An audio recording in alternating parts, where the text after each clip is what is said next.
today we are honored to have Ms. Maha present at our platform. Ms. Maha is from Tunisia and she is pursuing her PhD in English linguistics.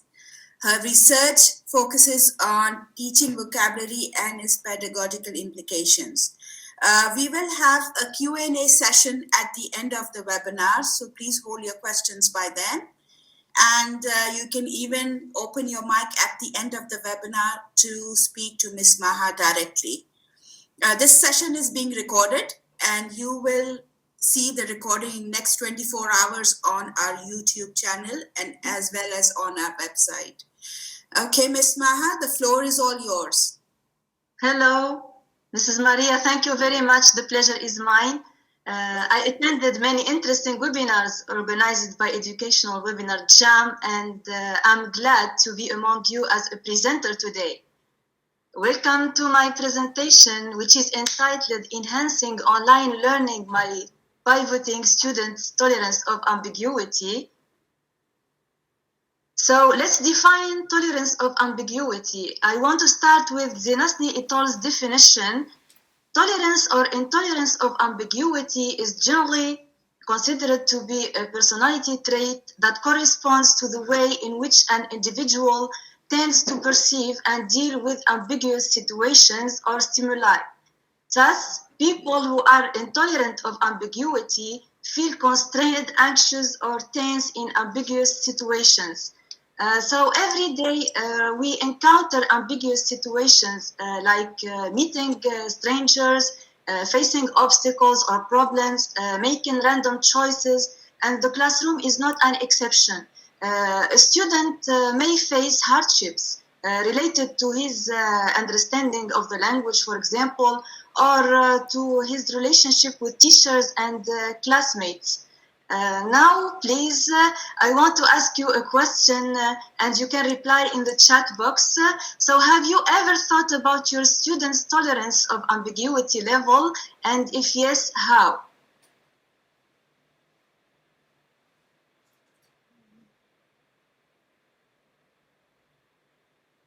You can reply to this in the chat box. Yes, please. I will read it out to Ms. Maha. Okay, I'm not pretty clear about the term. Okay.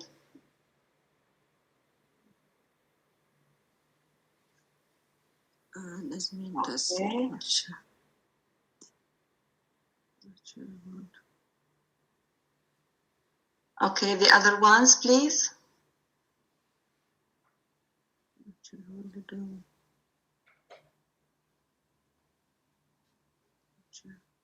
Okay, so it seems to be unclear.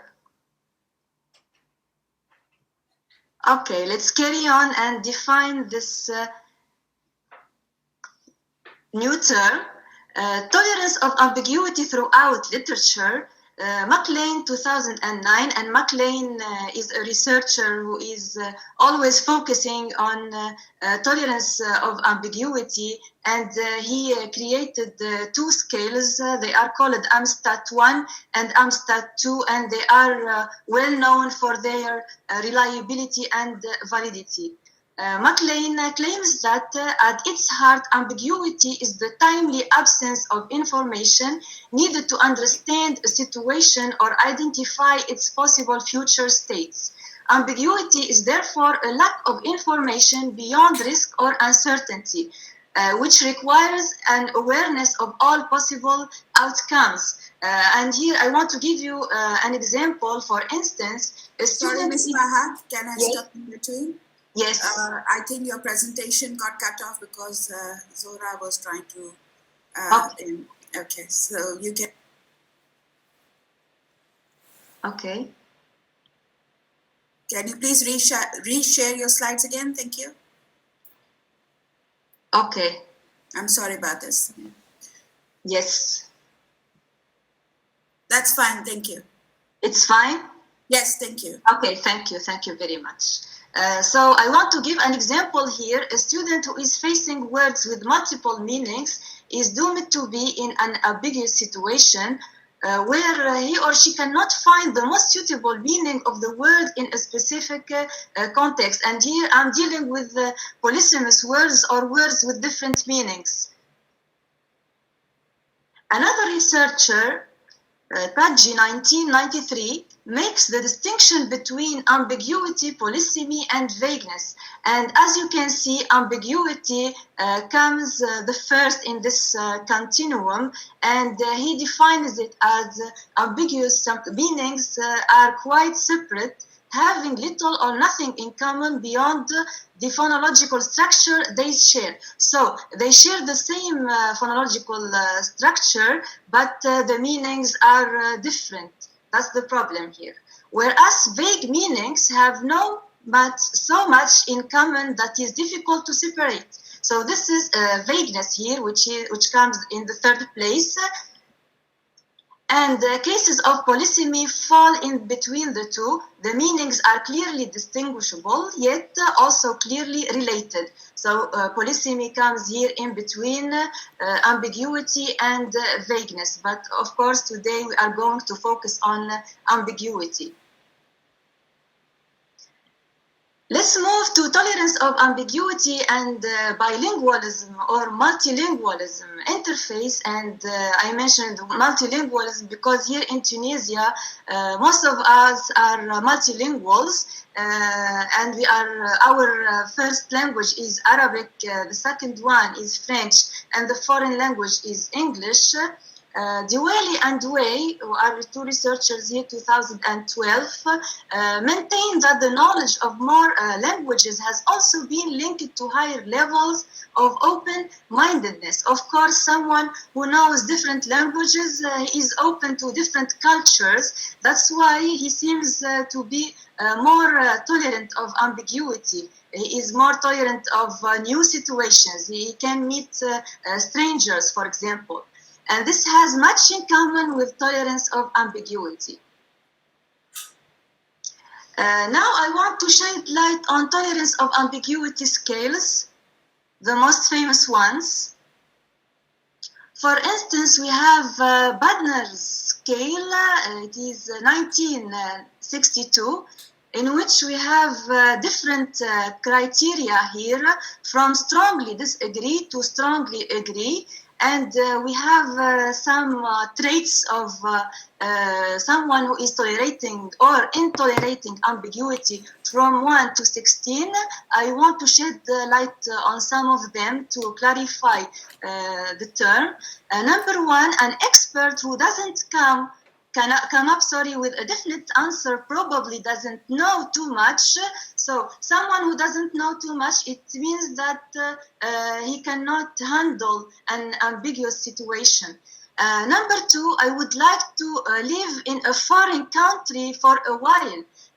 So someone who wants to live in a foreign country, it means that he is open to other cultures and to strangers. Number 3, there is really no such things as a problem that can't be solved. Some people are so tolerant of ambiguity that they can solve any problem they face. Number 4, people who fit their lives to a schedule probably miss most of the joy of living. There are some people who are flexible and they can manage to deal with different problems, whether in their everyday life or in the classroom itself. Number 5, a good job is one where what is to be done and how it is to be done are always clear. So clarity is another key term when dealing with tolerance of ambiguity. Number 6, it is more fun to tackle a complicated problem than to solve a simple one. People who are tolerant of ambiguity, they feel at ease when they are encountering a complicated problem, and of course that's human. We cannot expect human traits. Number 7, In the long run, it is possible to get more done by tackling small, simple problems rather than large and complicated ones. And this is opposite to, of course, number 6. And we have, for example, some other traits like dealing with teachers, like people who insist upon a yes or no answer. So they want to make one choice and not the other. They are not flexible to choices. And we have the last one, which is a good teacher, is one who makes you wonder about your way of looking at things. And here, so as you can see, the student also can give his or her opinion about his teacher or about the context itself.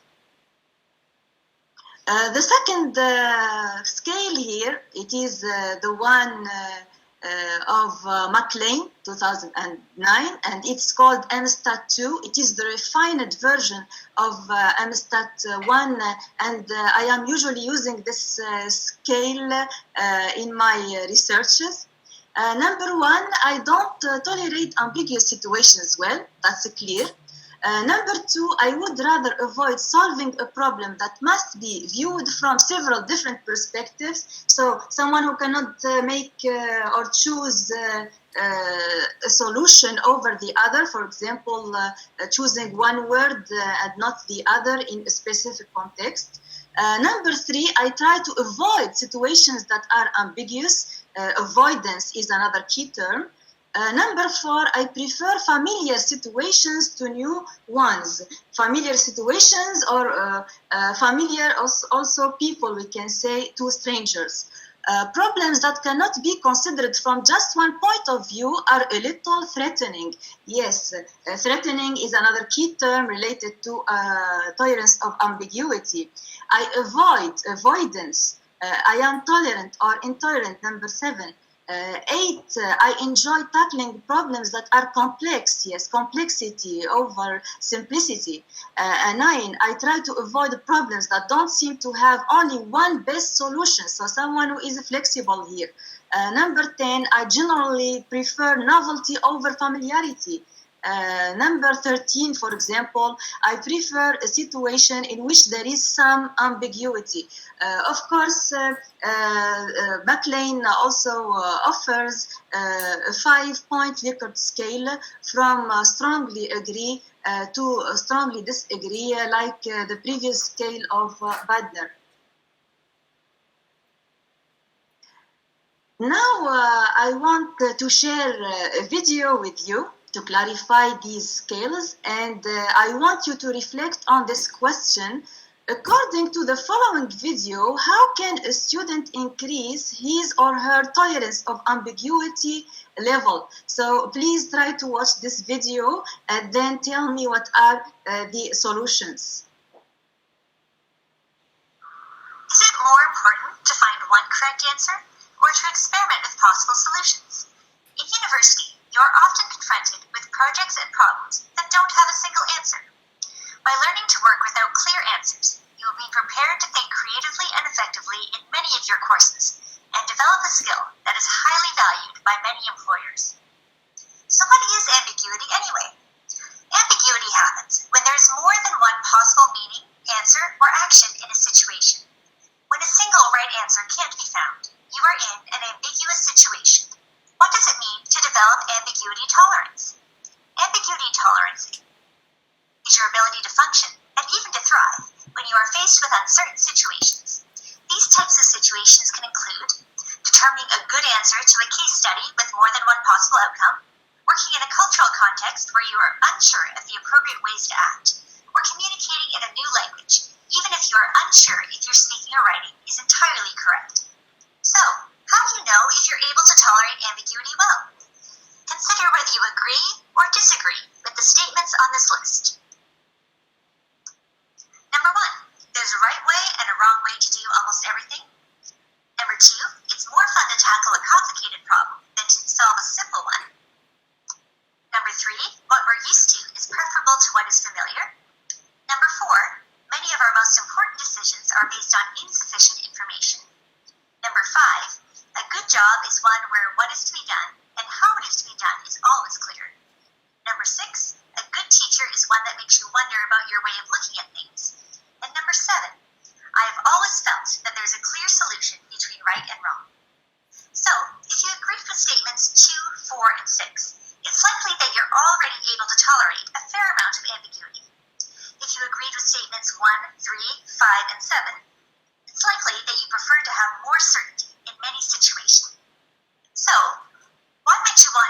develop higher ambiguity tolerance. What is the value of ambiguity tolerance?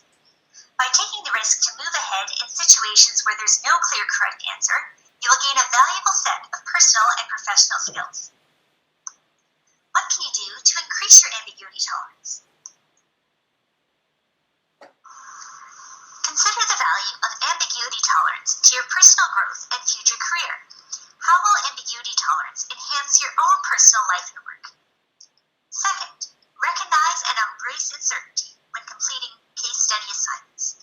These assignments are often designed with multiple possible good solutions. Your task is to apply background knowledge from your courses and the skills you are learning to create a solution that serves your client and meets ethical requirements. Next, take opportunities to participate in new experiences. University offers plenty of new opportunities to explore new situations, like learning a new language, participating in an intercultural learning opportunity, trying an internship or co-op experience, all increase your opportunities and your ability to thrive in ambiguity. Fourth, embrace the learning that comes from making mistakes. Often, that desire to be right can actually block opportunities to try out a possible solution that might not be ultimately correct. University classes can be safe places to learn by trying. And last, reflect on your response to uncertainty. Take the opportunity to journal your response to a difficult case study, an assignment with an unclear solution, or a new experience you've had. Acknowledge the challenges that you've met in dealing with uncertainty, and celebrate your progress in taking risks and making decisions in these unclear situations. Any one or more of these steps will increase your skills in managing ambiguity. This will allow you to continue in your personal growth, and maybe you'll even find yourself thriving and enjoying ambiguous situations. Yes, now let's go back to our question, which is, what are the solutions suggested here?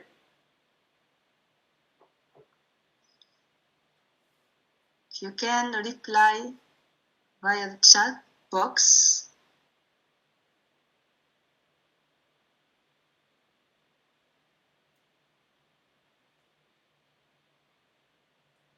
Yes, so what are the solutions, please?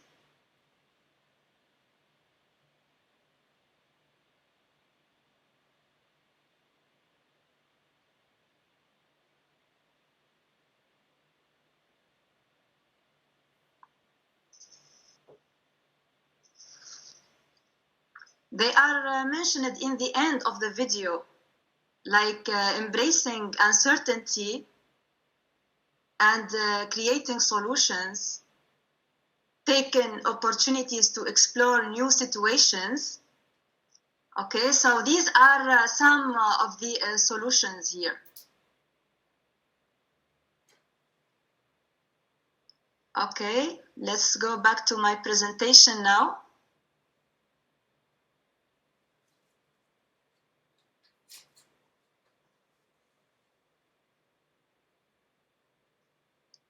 So we have here two different students. The first one who is anxious and who cannot perform in front of the audience, he is hiding his face, whereas the second student, she is self-confident, she is raising her hand and wants to participate in her classroom discussion.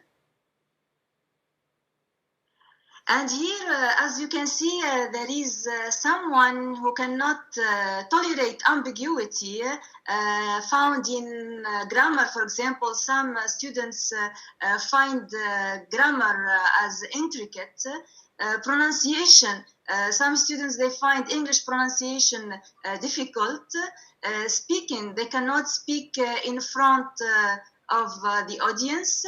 There are some other students who are afraid of making mistakes, and there is also lack of motivation. Some students, they are not motivated to practice English or to deal with any other subject, and the level of anxiety. Anxiety is another key term when dealing with the tolerance of ambiguity, as it is related to one's psychology. Now I want to shed light on tolerance of ambiguity and creativity interface. Tolerance of ambiguity is part and parcel of creativity level. And nowadays, creativity is gaining ground because creativity is no longer considered as the trait of few people, but we are considering students as creative, but with different levels. Tolerance of ambiguity is often mentioned as a personality characteristics of creative individuals, like the research conducted by Dacey, 1989, and the more individuals tolerate ambiguity, the more they are creative. And I conducted, by the way, I conducted a pilot study and it confirmed this correlation between the two. The more a student tolerates ambiguity, the more creative he or she is. Based on Urban's 2003, a components model of creativity tolerance of ambiguity is believed to contribute to the creative process because it empowers the intrinsically motivated exploration of novel, unusual, or complex stimuli. And so what about the new era of online learning? And that's the topic of my presentation. Here I opted for Jordan's article, New Challenges of Online Learning. We have many challenging tasks, like number 1, technical issues, 2, distractions and time management, number 3, staying motivated, 4, understanding course expectations, 5, lack of in-person interaction. It's not like in the real classroom. Number 6, adapting to unfamiliar technology. And number 7, uncertainty about the future. But here I tried to highlight some words like issues, distractions, motivated, understanding, lack, unfamiliar, and uncertainty. And I deduced that all of these words are linked to tolerance of ambiguity level, and that was surprising. Devin Karambelas, 2013, says that 78% of the students surveyed still believe it is easier to learn in a classroom rather than online. But this study was conducted in 2013. It is before coronavirus era. Research conducted by Ben Davis here claiming that today about 1 in every 4 students claim that they learn better via online classes. This means that 3 out of 4 students still feel they perform better in a traditional classroom setting. But we cannot, of course, ignore these 3 out of 4 students. T. Muthuprasad and Jirish K. Jha, 2021, maintain that 30% of the respondents are not in favor of online classes in India. Of course, the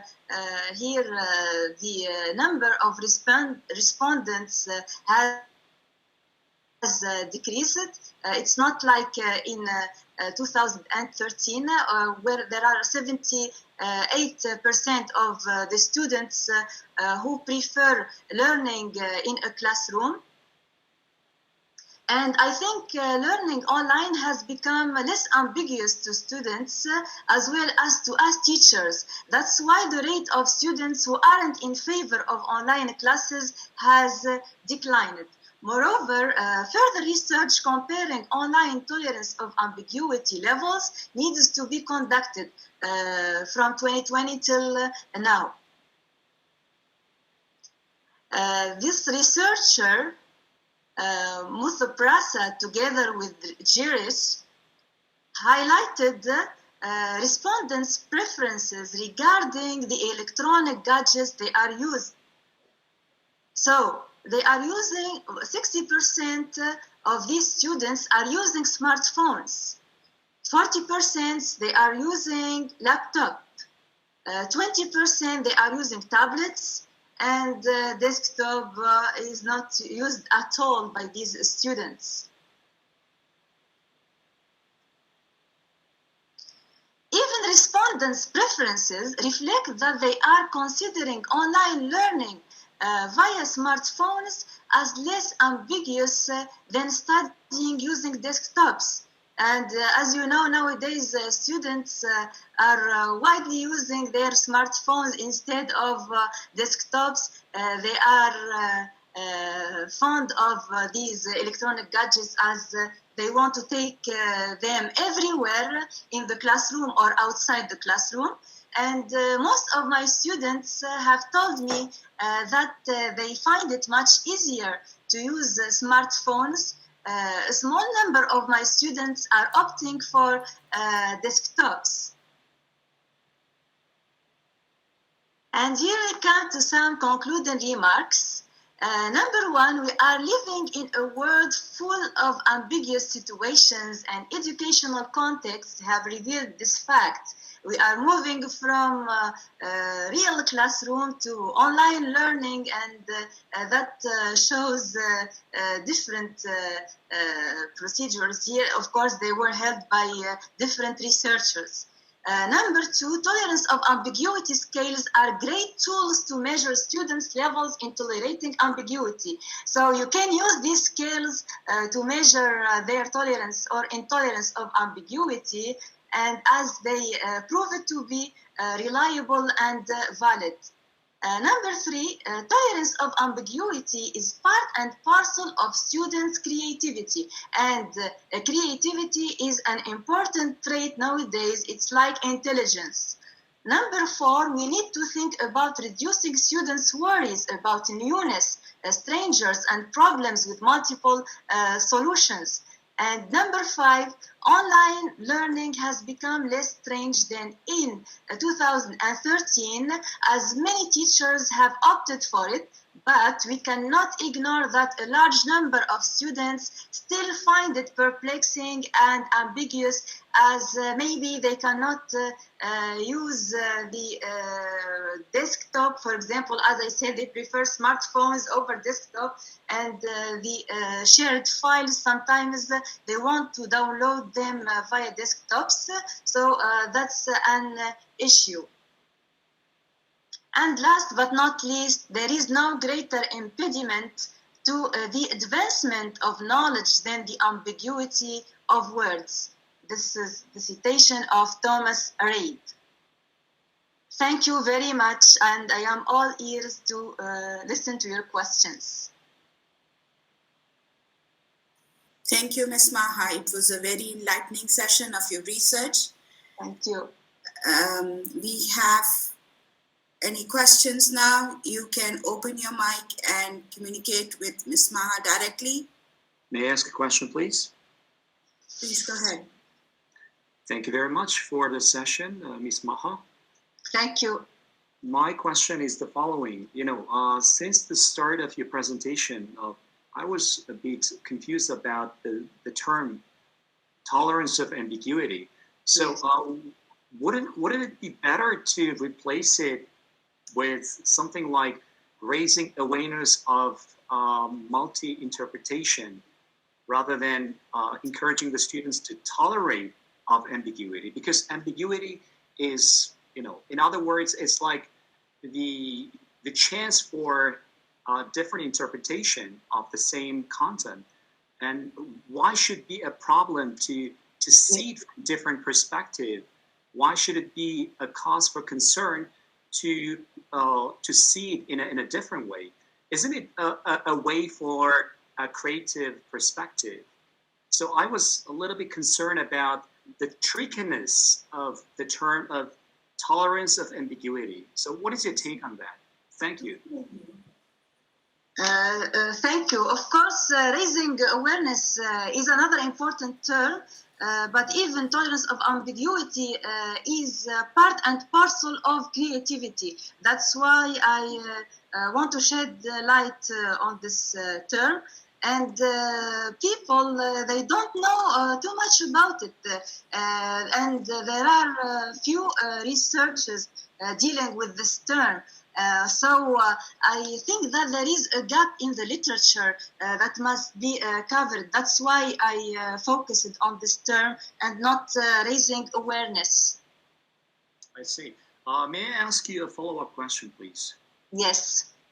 Oh, thank you. My question is it okay to encourage students to see things from manifold ways, like multiple ways, rather than discouraging them to not to see them from ambiguous ways? What do you think? Yes, I think that giving students a chance to choose between different choices, or having also different perspectives related to topics and issues is so important. Yes, we want to create a flexible atmosphere, I think. That makes sense. Thank you very much. Yes, thank you. Thank you so much, Mr. Feroz. Thank you so much for your inquisitive questions, Mr. Feroz. Do we have any more questions from the attendees? Please, you're most welcome to open your mics and communicate with Ms. Maha directly. You can even write in the chat box and I will read them out for Ms. Maha.